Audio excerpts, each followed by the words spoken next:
Lesson number 1, North America before 1492. The picture that you see up on the screen is a picture of a civilization called Cahokia. Believe it or not, it was in the United States, obviously not the United States at the time, but before Europeans came to North America, Native Americans dominated the landscape. This is an example of a Native American civilization. It is near present-day St. Louis, and you will read about it in the reading that goes with today's lesson.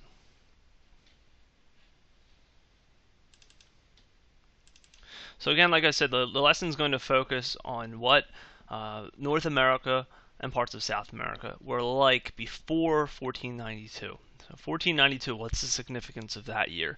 That's when Christopher Columbus quote unquote discovered America. There'll be more about that in the reading. So it's going to focus primarily on the people that lived here before Europeans came to dominate North America. So what you'll be able to do when this lesson is over, you'll be able to describe basic settlement patterns of people in the Americas before 1492. So what does that mean? Settlement patterns just means like where people lived and how they interacted with their environment and each other. You'll also be able to explain the origin theory of people in the Americas. What that means basically is where did these people come from? How did they get to the Americas?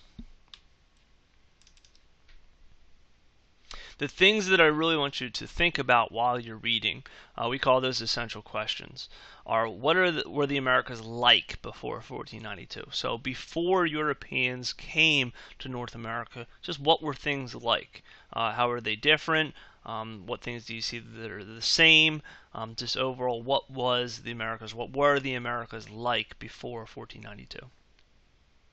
The other big thing I want you to look at is how people living in the Americas interacted with their environments. What did their houses look like? How did they decide where to live?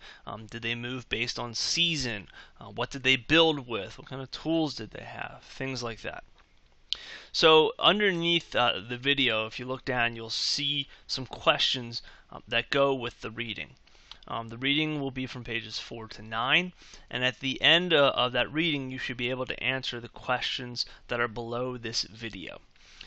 Just a tip, I think it's a good idea to probably look at the questions while you're reading them. I think it makes it a little bit easier to get the answers when you know what you're looking for. Try not to just scan for answers. You'll miss out on some important information, and you'll also miss out on kind of the big picture of the reading.